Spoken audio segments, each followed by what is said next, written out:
خالد شیخ کی ملاقات Usama bin Laden سے کروائی گئی افغانستان میں، اور اسی میٹنگ میں خالد شیخ نے امریکہ کے ٹوین ٹاور پر حملے کا منصوبہ اسامہ بن لادن کو پہلی بار سنایا تھا۔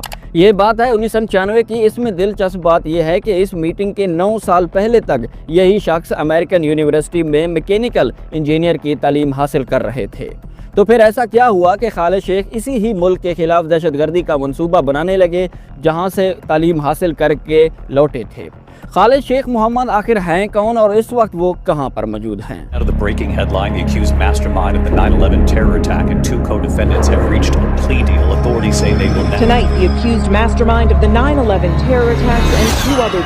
Just before 9/11, bin Laden argues young فوجی کمانڈر محمد عاطف 1996 کے آخر میں افغانستان کے پہاڑی سلسلے میں تورا بورا کے مقام پر ایک ایسی ملاقات کا انتظام کیا جو 21ویں صدی کے آغاز پر دنیا کو تبدیل کر کے رکھ دینے والی تھی۔ یہ ملاقات خالد شیخ محمد اور القاعدہ کے سربراہ اسامہ بن لادن کے درمیان ہونی تھی، اور اسی میٹنگ میں خالد شیخ محمد نے امریکن طیاروں کو ہائی جیک کر کے انہیں امریکی ٹوین ٹاور سے ٹکرانے کا منصوبہ اسامہ بن لادن کے سامنے پیش کیا تھا، اور اصل پلان ایک نہیں بلکہ مختلف عمارتوں پر حملے کا تھا۔ خالد شیخ محمد 14 اپریل 1965 کو کویت میں پیدا ہوئے۔ ان کے والد مقام مسجد کے امام تھے اور ان کا تعلق پاکستان سے تھا۔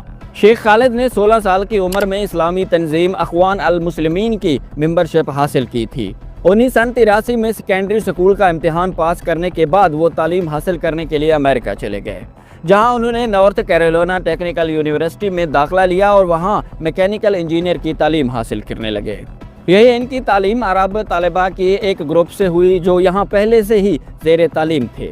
دسمبر 1986 میں خالد نے میکینیکل انجینئر کی ڈگری حاصل کر لی، مگر اس دوران وہ شدت پسندی سے منسلک معاملات میں کافی آگے جا چکے تھے۔ 1987 میں خالد شیخ کی ملاقات اسامہ بن لادن سے ہوئی۔ 1993 میں ورلڈ ٹریڈ سینٹر پر حملے کرنے والے رمزی یوسف بھی خالد شیخ محمد کے بھتیجے تھے۔ رمزی یوسف نے سن 1993 میں ورلڈ ٹریڈ سینٹر کو تباہ کرنے کی ناکام کوشش کی تھی، مگر رمزی کی یہ مشن ناکام ہوا، لیکن اس شدت پسندوں کے اس وقت کی ابھرتی ہوئی نسل پر گہرا اثر پڑا تھا۔ ورلڈ ٹریڈ سینٹر پر 1993 کے حملے نے انتہا پسندوں کو یہ سمجھنے میں مدد دی تھی کہ امریکہ کی سرزمین پر حملہ کوئی غیر معمولی بات نہیں تھی، یعنی 1993 کے ورلڈ ٹریڈ سینٹر دھماکوں میں خالد شیخ محمد نے اہم کردار ادا کیا تھا۔ تحقیقی رپورٹ کے مطابق خالد شیخ محمد کی امریکہ کے خلاف دشمنی اسرائیل کے بارے میں امریکی خارجہ پالیسی کی وجہ تھی۔ The US government has committed acts that are extremely unjust, hideous and criminal through its support of the Israeli occupation of Palestine. امریکہ سے ڈگری حاصل کرنے کے بعد خالد شیخ محمد افغانستان کی سرحد کے قریب پاکستانی شہر پشاور گئے، جہاں ان کی ملاقات افغانستان جنگجو عبدالراسف سیاب سے ہوئی تھی۔ انہوں نے پہلے خالد کو فوجی تربیت کے لیے مشرقی افغانستان کی ایک کیمپ میں بھیجا۔ اسی دوران انہوں نے عبداللہ اعظم کے ساتھ بھی کام کیا۔ 1994 میں چچا اور بھتیجے یعنی خالد شیخ محمد اور رمزی یوسف فلپائن گئے۔ وہاں دونوں نے امریکی صدر بل کلنٹن کو قتل کرنے کی منصوبہ بندی شروع کی، لیکن بعد میں فلپائن کی جانب سے سیکیورٹی بڑھ جانے کی وجہ سے یہ منصوبہ منسوخ کر دیا گیا۔ وہاں انہوں نے بن عاقل کے علاقے میں ایک وقت 12 امریکی طیاروں کو بموں کے ذریعے تباہ کرنے کی منصوبہ بندی کی تھی۔ ایک کتاب کے مطابق ایس ایم یعنی خالد شیخ محمد نے بم بنانے کے لیے مواد اکٹھا کرنے میں رمزی یوسف کی مدد کی، لیکن 6 جنوری 1995 کو یہ سازش ناکام ہو گئی۔ وہاں سے خالد شیخ محمد فرار ہونے میں کامیاب ہو گئے، جبکہ رمزی یوسف نے پاکستان کا راہ اختیار کیا۔ ایک معجزہ کی وجہ سے یوسف کو ISI اور FBI کی ٹیم نے گرفتار کر لیا کراچی سے گرفتاری کے فوراً بعد یعنی اسی روز انہیں نیو یارک منتقل کر دیا گیا اور پھر ہیلی کاپٹر میں دوسری جگہ کے لیے لے جایا گیا۔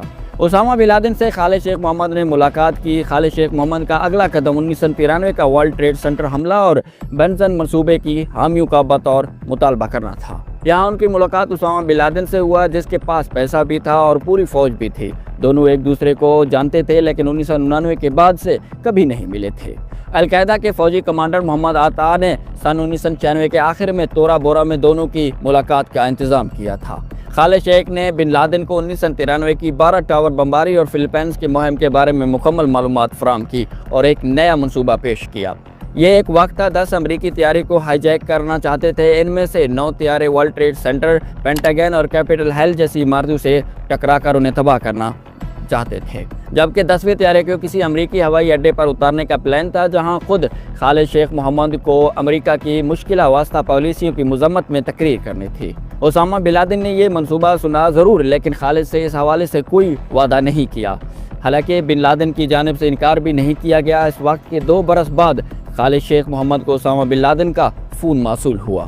بن لادن نے خالد کو بتایا کہ انہیں طیاروں کو عمارتوں سے ٹکرانے کا منصوبہ پسند تو ہے، لیکن 10 طیاروں کو ہائی جیک کرنا اور مشہور عمارتوں سے ٹکرانا بہت ہی پیچیدہ اور مشکل کام ہے، اور اس لیے طیاروں کی تعداد کو کم کرنا ہوگا اور کچھ مخصوص ہدف کا انتخاب کرنا ہوگا۔ بن لادن اور خالد شیخ نے طیاروں کی تعداد کو 10 سے کم کر کے 4 یا 5 پر اتفاق کیا۔ اس کتاب کے مطابق اسی دوران جرمنی کے شہر ہمبرگ سے 4 افراد بن لادن کے افغانستان کیمپ میں شامل ہوئے۔ وہ چیچنیا جا کر لڑنے کے لیے تیار تھے، لیکن ان سے کہا گیا کہ چیچنیا جانے کی بجائے افغانستان جانا ہی بہتر ہے۔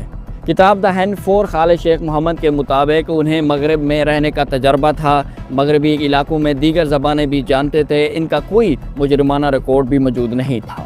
معمولی سی عسکری تربیت کے بعد انہیں کریش فورس کے لیے کراچی میں بھیج دیا گیا۔ خالد شیخ محمد نے ان لوگوں کو بتایا کہ انہیں طیارہ اڑانے کی ٹریننگ حاصل کرنی پڑے گی۔ خالد کے مشورے پر انہوں نے طیارہ اڑانے کی تربیت حاصل کرنے کے لیے امریکی تربیتی اسکولوں میں درخواست دی اور انہیں امریکی ویزے مل بھی گئے۔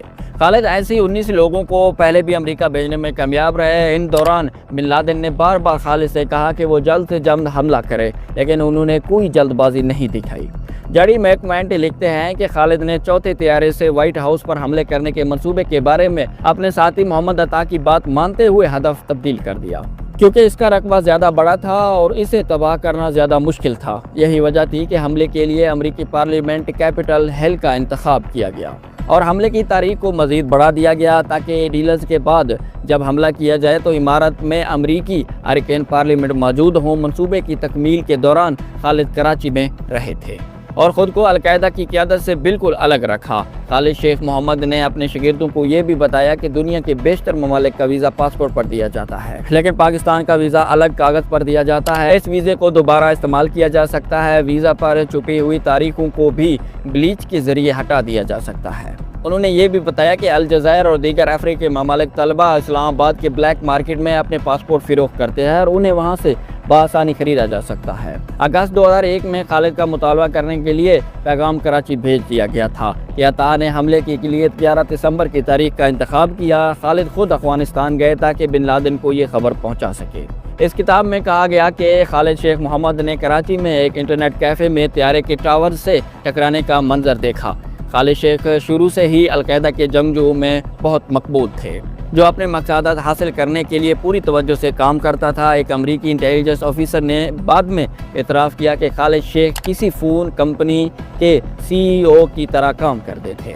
وہ دوسروں کے صلاحیتوں اور خوبیوں کو استعمال کرنا جانتے تھے۔ انہیں لوگوں سے تعلق رکھنے کا اور کام کرنے میں مہارت حاصل تھا۔ خالد ان لوگوں کو بہت اہمیت دیتے تھے جو اردو کے ساتھ ساتھ عربی بھی بول سکتے تھے، کیونکہ القاعدہ کے سربراہ رہنما عرب تھے۔ خالد کی ایک اور خاصیت یہ تھی، وہ القاعدہ میں بھرتی ہونے والے ہر جنگجو پر ذاتی توجہ دیتے تھے کہ وہ اپنے زیادہ تر ساتھیوں کو دنیا میں دہشت گردی کے خاتمے کے لیے بھیجیں۔ کچھ عرصہ قبل بن لادن کو اکثر یہ کہتے ہوئے سنا جاتا تھا کہ وہ کچھ بڑا کرنے جا رہے ہیں، لیکن خالد نے اپنے ارد گرد کے لوگوں کو اپنے منصوبے کے بارے میں ذرا سی بھی خبر نہیں ہونے دی۔ اسی دوران بن لادن کو خاموش رہنے کی ہدایت بھی کرتے رہے۔ اس حملے کے بعد خالد شیخ محمد کی گرفتاری کیسے ہوئی؟ 17 ماہ بعد تک خالد شیخ محمد کو CIA نہیں پکڑ سکا، لیکن پھر 1 مارچ 2003 کو ایک مخبری کی اطلاع پر خالد شیخ محمد کو راولپنڈی کے ایک گھر سے گرفتار کیا گیا۔ ان سے اگلے 48 گھنٹوں تک سخت پوچھ گچھ کی گئی، لیکن انہوں نے کچھ بھی ظاہر کرنے سے انکار کر دیا۔ القاعدہ کے جنگجوؤں کو گرفتار کرنے کے بعد پہلے 48 گھنٹے خاموش رہنے کی تربیت دی جاتی ہے تاکہ ان کے ساتھیوں کو اپنے اڈا تبدیل کرنے کا وقت مل سکے۔